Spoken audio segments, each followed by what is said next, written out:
KBS 뉴스 전현우입니다. 지금까지 KBS 뉴스광장을 1TV와 동시에 들으셨습니다. 지금 시각 6시 15분입니다. KBS.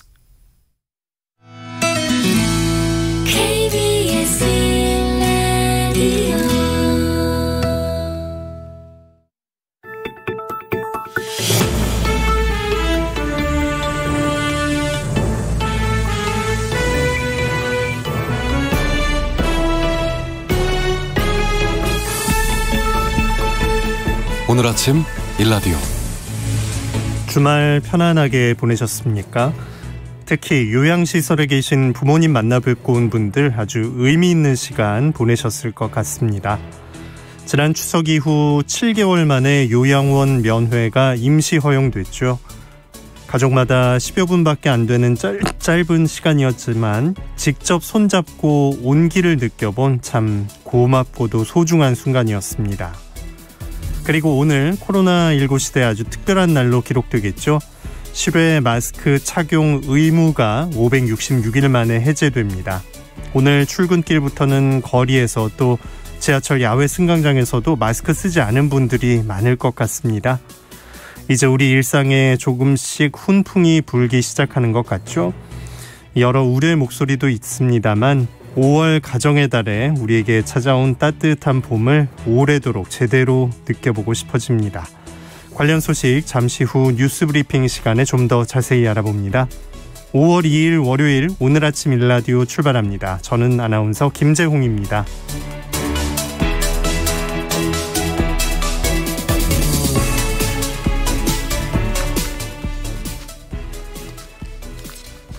자, 오늘 아침 일라디오 생방송으로 여러분과 함께하고 있습니다.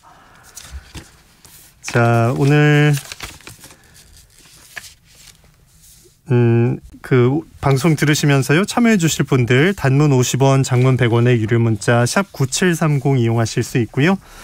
유튜브에서 KBS 일라디오 공식 채널을 검색해서 들어오시면 채팅창 마련되어 있습니다. 그리고 콩 어플리케이션에서 일라디오 보이는 라디오로 함께 하실 수 있습니다. 자, 오늘부터는 이 시간에 새로운 코너로 함께 하겠습니다. 우리 농수산물의 우수성을 제대로 살펴보는 시간, 오늘 아침 세상의 모든 농수산물 오세농. 맛있고 영양 많은 우리 농수산물은 제철에 먹어야 제맛을 느낄 수가 있죠. 우수한 지역 특산물을 만나보고 맛있게 먹는 법과 역사 속의 이야기까지 우리 농수산물의 모든 것을 함께 살펴봅니다. 잘 들어보시고요. 더 많이 드시면 더욱 좋겠죠. 많이 참여해 주시고 우리 농수산물도 더 많이 애용해 주시기 바랍니다. 그리고 오세농에 얽힌 여러분의 이야기를 기다립니다.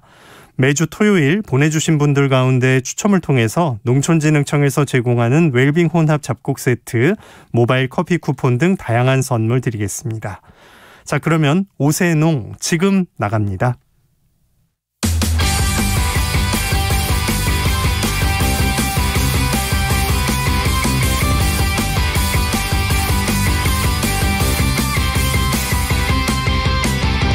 우리 땅, 우리 바다에서 자란 맛있고 건강한 우리 농수산물을 살펴보는 오늘 아침 세상의 모든 농수산물 오세농. 안녕하세요. 성우 한희정입니다. 인간이 별만사 중에 독수공방의 상사단이란다. 좋구나 매화로다. 에야 대야 에야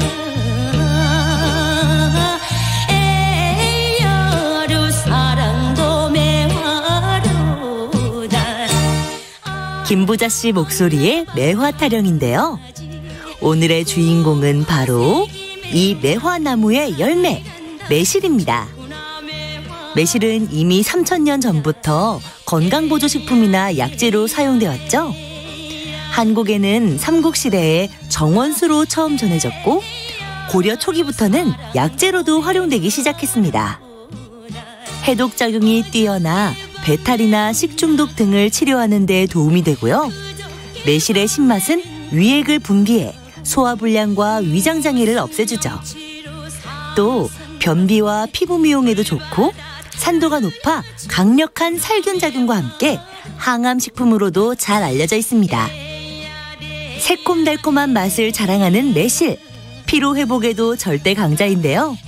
오늘은 잘 익은 매실로 쌓였던 묵은 피로를 풀어보시면 어떨까 싶네요. 매실에 대한 추억담, 재미있는 사연이 있는 분들, 그리고 맛있게 먹는 비법까지 매실에 대한 모든 것. 단문 50원, 장문 100원이 드는 유료 문자 샵 9730으로 보내주세요. 추첨을 통해 행운의 선물 드리겠습니다. 유익한 정보와 살아있는 이야기가 있습니다. KBS 오늘 아침 일라디오.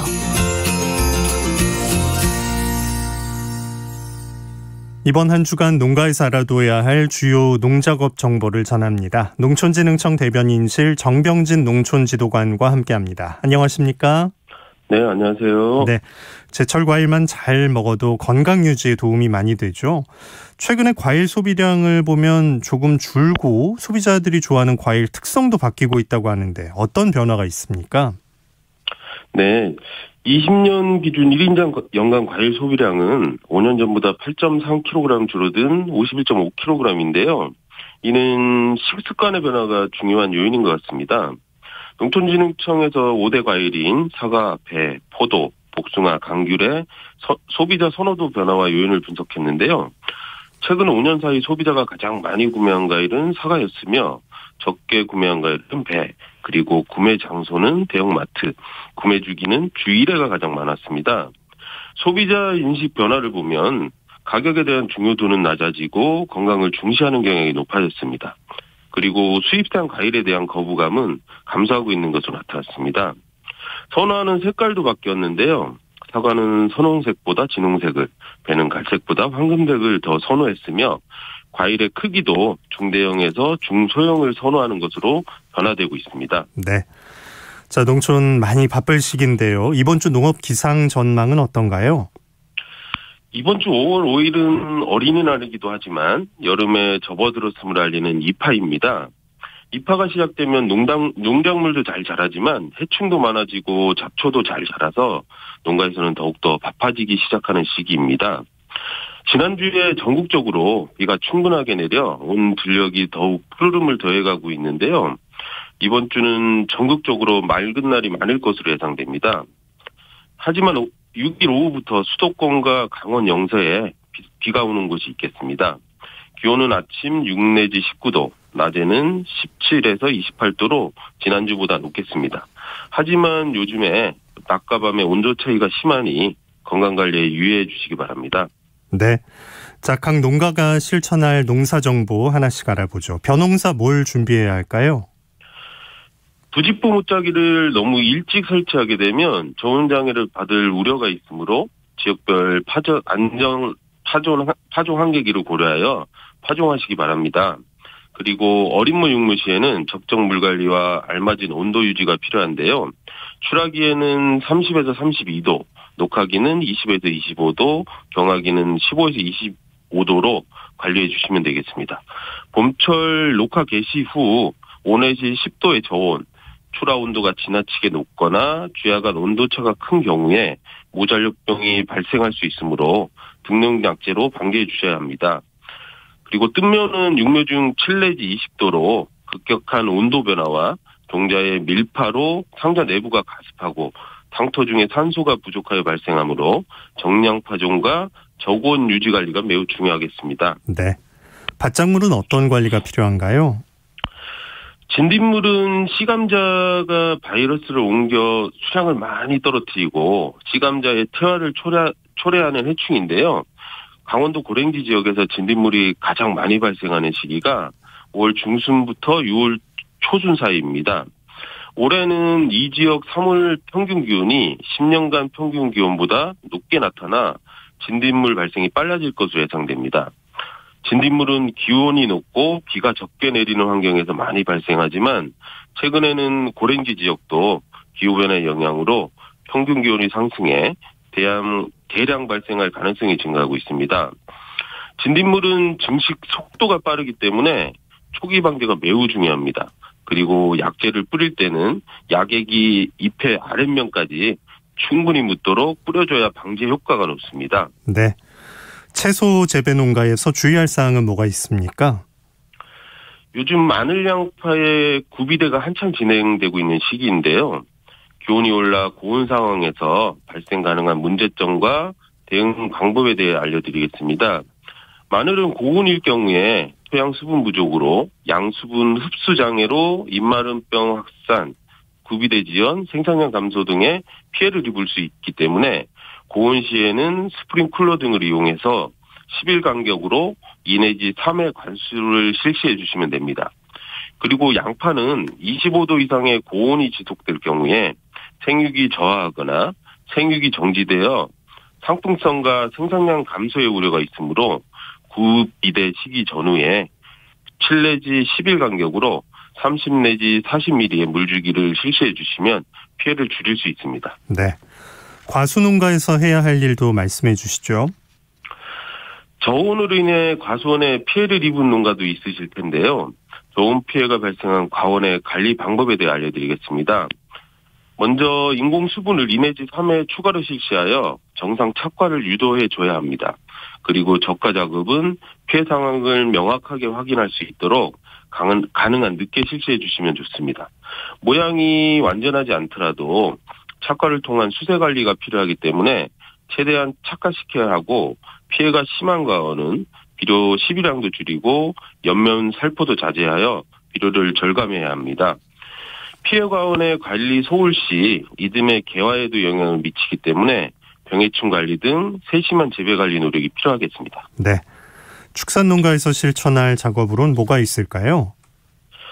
5월에 수확하는 겨울 사료 작물인 이탈리안 나이그라스, 청보리, 호밀 등은 건초, 당근먹이 등으로 만들어 보관하는데요.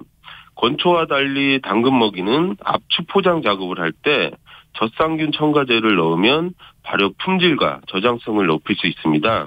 당근먹이는 젖산 발효가 일어나야 품질이 개선되고 기호성이 좋아지는데 젖상균 첨가제가 당근먹이의 발효를 도와주기 때문입니다. 젖상균 첨가제를 활용한 품질 좋은 당근먹이는 품질 현상은 물론 저장성도 좋아져 수입 풀사료 재배에도 크게 기여할 것으로 기대하고 있습니다. 네, 농작업 정보 농촌진흥청 대변인실 정병진 농촌지도관이었습니다. 고맙습니다. 네, 감사합니다.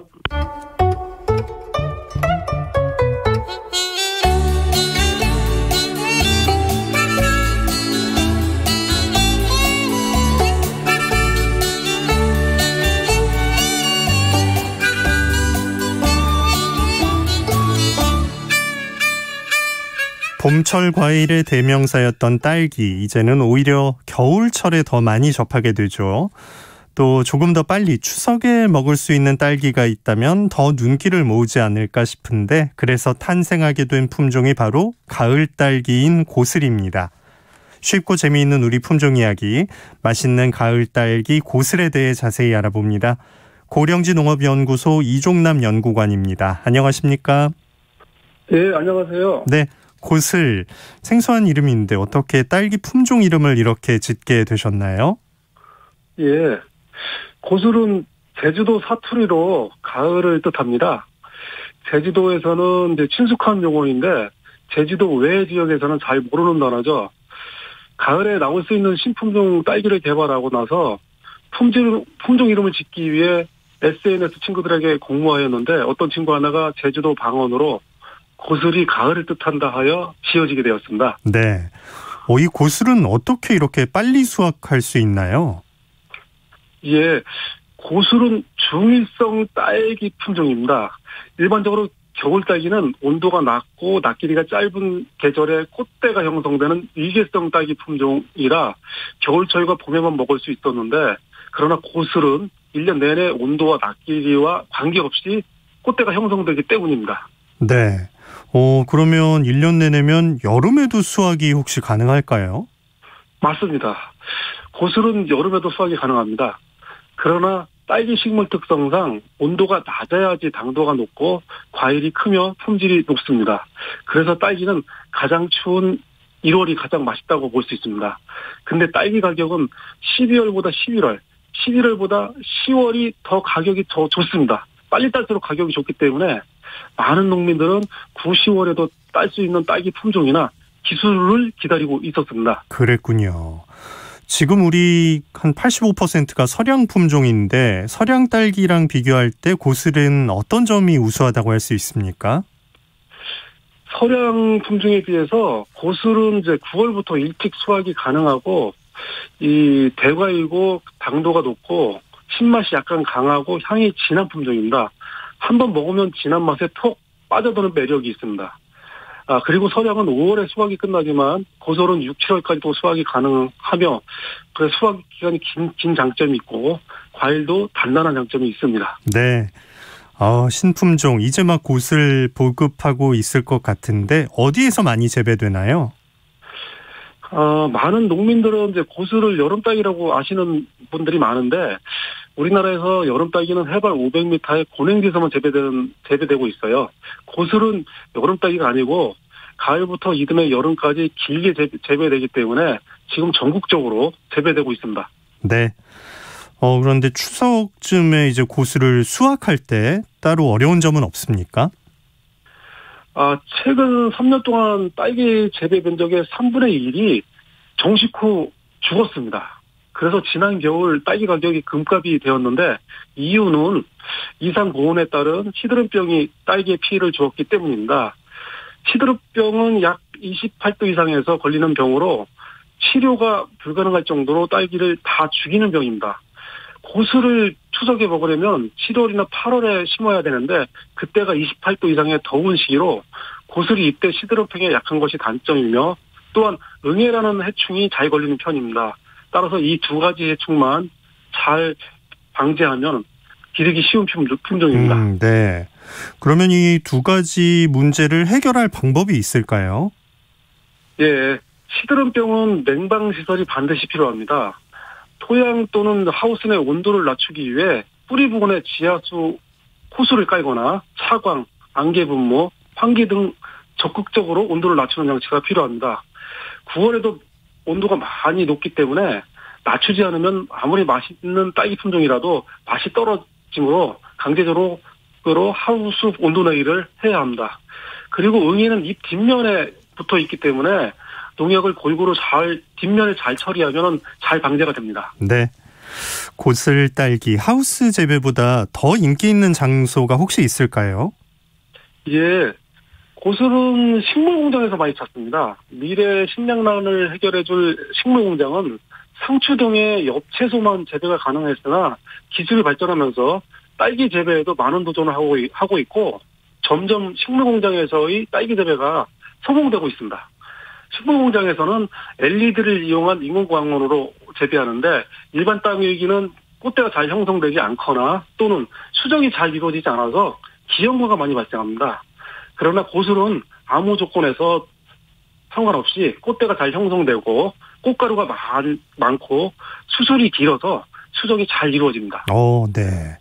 우리 딸기 인기가 대단하죠. 고슬이 외국에서도 지금 찾는다고 들었는데 로열티 수입도 기대할 수 있을까요? 최근에 그 수출용 컨테이너에 그 식물공장을 만들어서 아랍에미레이트에서 고슬을 심어 시험 재배했는데 성공했습니다. 그래서 올해 연말에 로열티 계약이 있을 예정이고요. 그리고 러시아나 베트남, 캄보디아에 지금 한국형 스마트팜 사업과 함께 고슬이 시험되고 있는데 이게 성공이 되면 또 로열티 계약이 있을 예정입니다. 네. 딸기 어린이들을 참 좋아하고 남녀노소 다 좋아하는 국민 과일인데 이런 연구개발 소식을 들으면 기분이 좋아집니다. 연구자로서 소비자나 농민들께 전하고 싶었던 말씀 있으실까요? 우리나라는 서량이라는 단일 품종이 85%를 점유해서 국민 모두가 거의 한 가지 딸기 맛만 보고 있다는 것은 우리 딸기 육종과의 큰 잘못이라고 봅니다. 소비자들도 여러 가지의 딸기 맛을 볼 권리가 있다고 봅니다. 현재 이러한 신품종 딸기가 점점 조금씩 선보이고 있습니다. 체험 농장용, 반려 딸기용, 학교 급식용 품종 등 그 용도에 따른 품종 개발도 많이 개발돼야 된다고 봅니다. 마지막으로 현재 지구 온난화에 따른 병의 발생으로 농민들의 재배 시름도 많아지고 있습니다. 그러나 이러한 모든 것들을 다 극복하고 언제나 맛있는 딸기를 생산해 주셨으면 합니다. 네. 쉽고 재미있는 우리 품종 이야기 고령지 농업연구소 이종남 연구관과 함께 가을 딸기 고슬에 대해 알아봤습니다. 고맙습니다. 네, 감사합니다.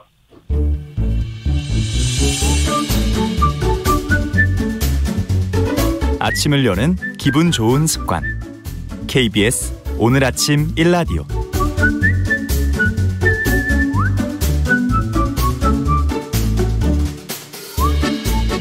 농수산물 유통의 새로운 트렌드를 알아봅니다. 마케팅 브리핑 빅데이터 전문 업체 마이테이스트의 민지영 대표 나오셨습니다. 안녕하세요. 네, 안녕하세요. 네, 오늘은 새로운 식품 시장 펫푸드에 대한 주제 준비해 주셨습니다. 펫푸드라는 게 정확히 뭔지 또 이게 시장 규모가 어느 정도 될지 궁금해지네요. 네, 펫푸드는 개, 고양이와 같은 반려동물의 주식과 간식 또 그 밖에 그들이 먹는 모든 먹이를 의미합니다. 우리가 일반적으로 알고 있는 건식 사료가 대표적인 펫푸드라고 할 수 있는데요. 반려인구가 1,500만 시대가 되면서 반려동물의 종류와 숫자 또 반려인구가 지속적으로 늘고 있고요. 이 관련 시장 규모 역시 증가하고 있습니다. 이 규모가 무려 6조 원에 가까운데 유아용품 시장 규모가 4조 원 정도인 것을 감안을 하면 엄청난 수치인 그렇네요. 것을 알 수 있고요. 그중에 펫푸드의 시장 규모는 1조 원대로 전체 반려동물 시장 규모의 약 20%를 차지하고 있습니다. 생산량 역시 2017년 이후에 매년 두 자릿수 이상의 성장률을 보이고 있고요. 양과 품질 모두 성장하고 있는 이 시장에서 현재 한 가지 아쉬운 점은 이 펫푸드의 수입 의존도가 조금 높다는 건데요. 그래서 국내 기업들이 펫푸드 시장에 진입을 하기 위해서 어떤 노력을 지금 하고 있는지 이 펫푸드에 들어가는 식재료로 우리 농산물이 어떻게 활용되고 있는지 오늘 한번 전반적으로 알아보도록 하겠습니다. 네, 시장이 이렇게 크니까 이쪽 업계에서 쓰는 또 용어가 따로 있겠어요? 네, 먼저 우리 펫코노미라는 키워드가 생겼죠. 펫코노미. 네, 반려동물 관련 시장, 산업, 소비를 전반적으로 의미하는 키워드입니다. 기존에는 그 반려동물을 위한 음식, 또 병원, 미용 서비스와 같은 기본적인 서비스들이 있었는데 이제는 반려동물만을 위한 택시, 그들을 위한 보험 상품 등등 시장 내 서비스 구성이 정말 다양해졌더라고요. 네, 그리고 반려동물을 가족처럼 여기는 사람들을 뜻하는 펫팸족이라는 키워드도 있습니다. 네, 이들은 가족을 위한 음식들의 성분을 따지고 돈을 아끼지 않는 것처럼 내 반려동물을 위한 제품을 고를 때에도 진짜 좋은 것을 찾기 시작했고요. 또 우리가 맞벌이 부부 중에 아이를 낳지 않는 부부를 딩크족이라고 하잖아요. 네. 여기에서 파생돼서 아이 대신에 반려동물을 키우는 이들을 딩펫족이라고 부르기도 하더라고요.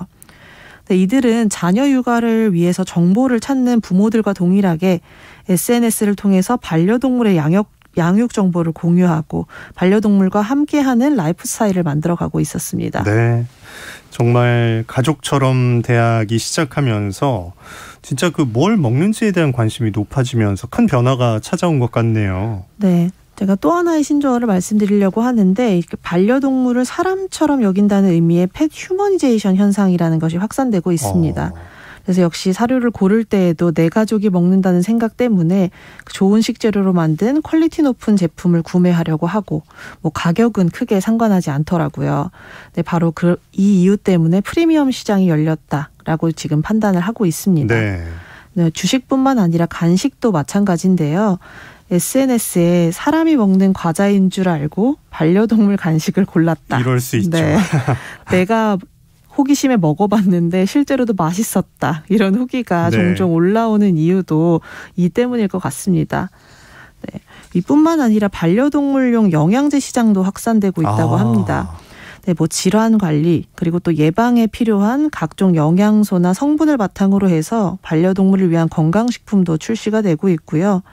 사실 우리가 먹고 사는 것에만 집중을 하다가 경제적 여건이 나아지면서 건강과 또 웰빙을 생각하게 된 것처럼 우리 집 반려동물에게도 건강하고 또 좋은 음식을 주고 싶어진 것 같습니다. 네, 가족의 일원이니까 이제 이런 시대가 찾아온 것 같은데 기업들 입장에선 이제 자 그러면 지금부터는 고급화다 이런 전략을 쓰기 시작했던 거군요. 네. 기존의 반려동물 관련 시장은 내가 집을 비울 때 맡겨둘 수 있는 반려동물 호텔, 또 이웃과 주변에 폐를 끼치지 않도록 기본적인 교육을 받는 시설 등과 같이 반려동물을 키우는 내가 편리하기 위한 서비스들로 구성이 되어 있었다면 이제는 반려동물 그들을 위한 제품과 서비스가 출시되고 있습니다. 네, 반려동물들이 출입할 수 있는 음식점이나 카페 증가하고 있는 것은 물론이고요. 네. 그들을 위한 세탁기, 건조기와 같은 가전제품뿐만 아니라 주인이 없는 동안 혼자 있을 반려동물들을 위한 CCTV, 급식기와 급수기 등이 개발되고 있습니다. 또 흔히 개모차라고 불리는 반려동물 유모차는 이미 필수 아이템이 되었다고 하고요. 부쩍 많이 보이더라고요. 예. 네, 반려동물의 건강을 위한 헬스장과 필라테스도 운영이 되고 있다고 하더라고요. 네, 기업에서도 이렇게 건강과 웰빙을 생각하는 트렌드를 적용을 해서 홍삼을 원재료로 하는 한 건강식품 브랜드에서는 홍삼 성분을 함유한 반려동물 건강식 브랜드를 따로 런칭을 했고요. 또 한 유제품 기업은 반려동물의 장 건강을 위한 제품을 선보이기도 했습니다.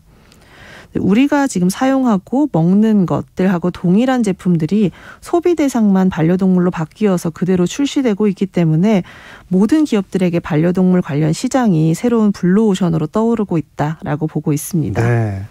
소비자들이 이렇게 어떤 기준으로 고르는가를 짐작해서 네. 기업들이 프리미엄 시장에 들어가려는 노력을 하고 있다면서요? 네. 방금 말씀드렸듯이 반려동물을 위한 음식이나 여러 제품을 구매할 때 가격을 따지지 않는 네. 가심비 소비를 하고 있거든요. 그래서 가격을 고려하는 것이 아니라 내 반려동물이 얼마나 좋아하는지 그 기호도나 선호도를 가장 중요하게 생각을 하고 있고요.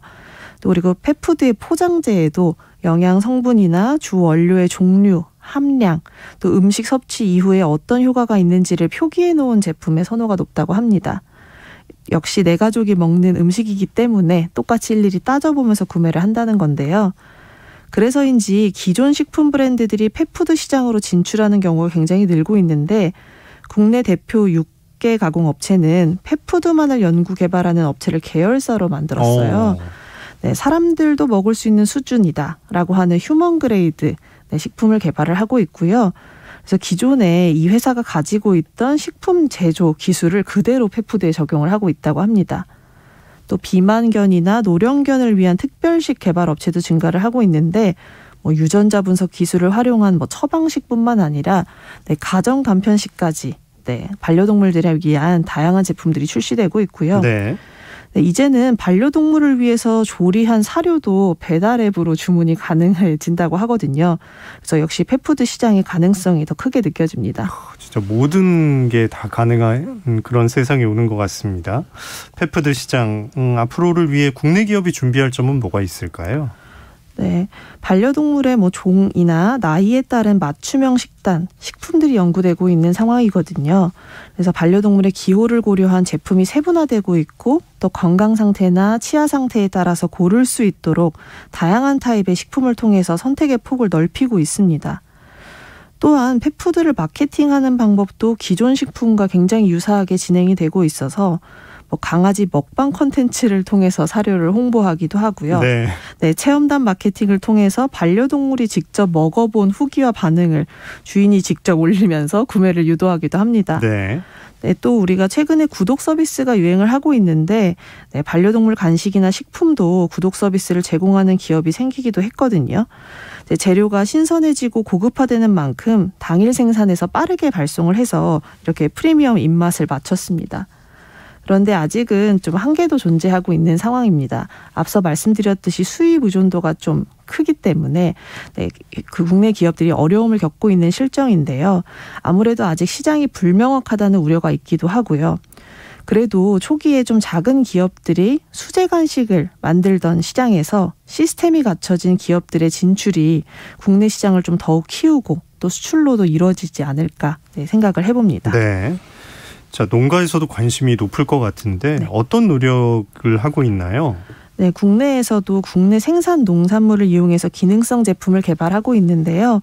지자체나 정부기관에서 연구를 지원하고 있고요. 네, 실제로 그 수입 의존도가 높은 식품들이 반려동물의 관절이나 심혈관계 질환에 좀 영향을 미친다라는 연구 결과가 있어서 국산화에 좀 집중을 하고 있습니다. 네, 쌀이나 홍삼, 흑삼, 또 식용 곤충까지 다양한 재료를 펫푸드에 활용을 하고 있고 이렇게 펫푸드의 국산화가 이루어지면 우리 농산물의 활용처나 판로가 새롭게 확장될 것으로 기대를 하고 있습니다. 네. 자, 우리 농산물을 활용한 펫푸드들도 시장에서 만나볼 수가 있는 건데 어떤 식으로 활용이 되고 있는지 들어보고 싶네요. 네. 국내산 식재료를 활용해서 프리미엄 간식을 만드는 스타트업이 있는데요. 이 상품 가치가 떨어지는 못난이 농산물을 활용을 합니다. 네, 크기가 좀 작고 무게가 기준치 대비 너무 적게 나가서 유통할 수 없는 제품들을 수급해서 반려묘나 반려견 간식에 들어가는 재료의 절반 이상을 친환경 농산물로 구성하고 있다고 하더라고요. 뭐 제주 특산물만을 활용한 펫푸드 개발 업체, 또 흑염소 농장을 운영하면서 사람이 아니라 반려견들에게 인기 있는 흑염소 육포를 만드는 업체 등등 지역의 농축수산물을 활용해서 건강한 펫푸드를 만드는 기업들이 늘어나고 있는 상황이거든요. 네. 이렇게 더욱더 이런 기업들이 늘어나서 반려동물 시장에 성공적으로 좀 진입할 수 있으면 좋겠다는 생각을 해봤습니다. 네, 마케팅 브리핑 마이테이스트 민지영 대표였습니다. 고맙습니다. 네, 감사합니다.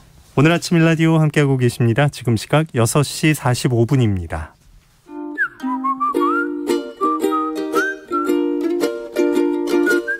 오늘 아침 일라디오 김재용 아나운서의 진행으로 듣고 계십니다.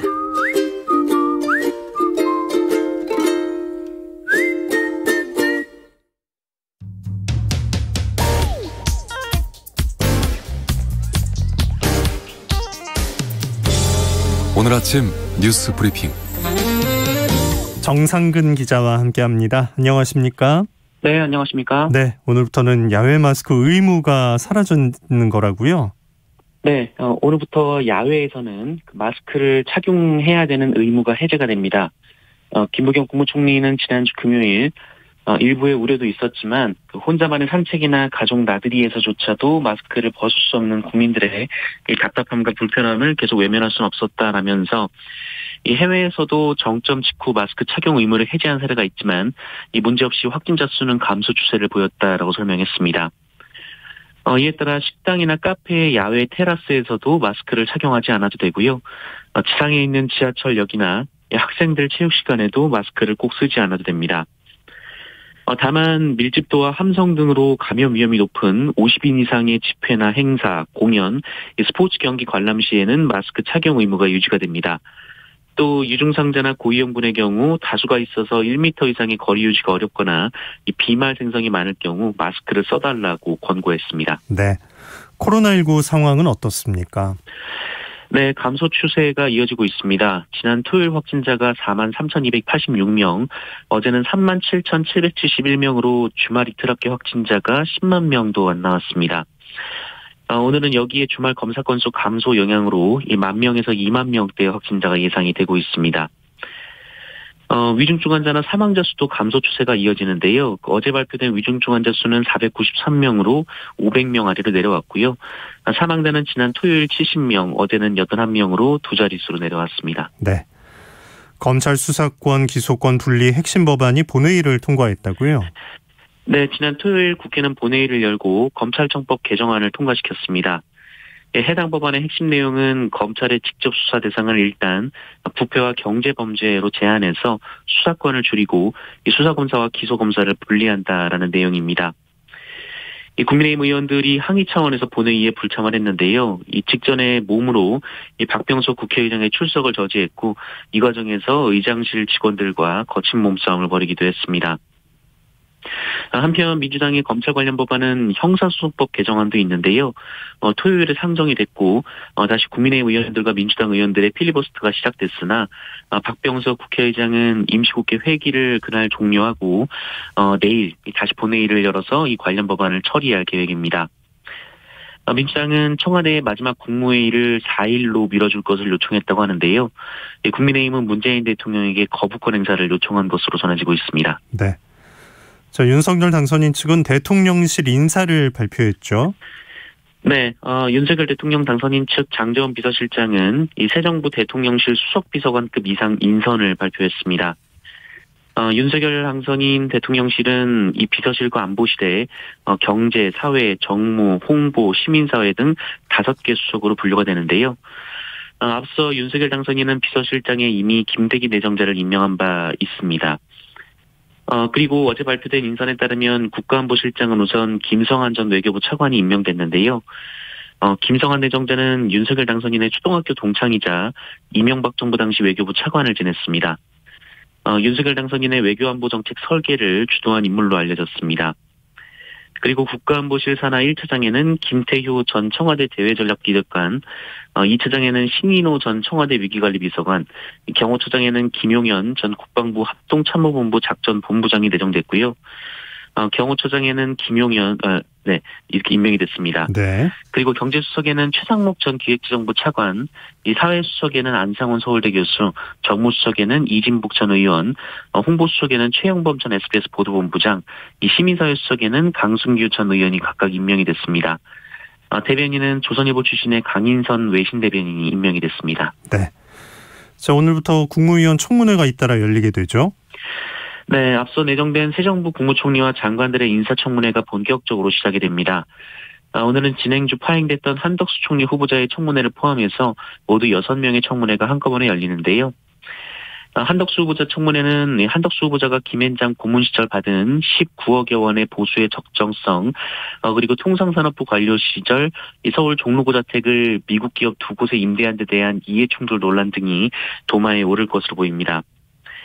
이 추경호 기획재정부 장관 후보자 인사청문회는 과거 재정경제부 근무 때 이 외환은행을 론스타에 헐값 매각하는 데 관여했다는 의혹과 이 추경 편성 등 이 경제 현안이 함께 쟁점이 될 것으로 보이고요. 네.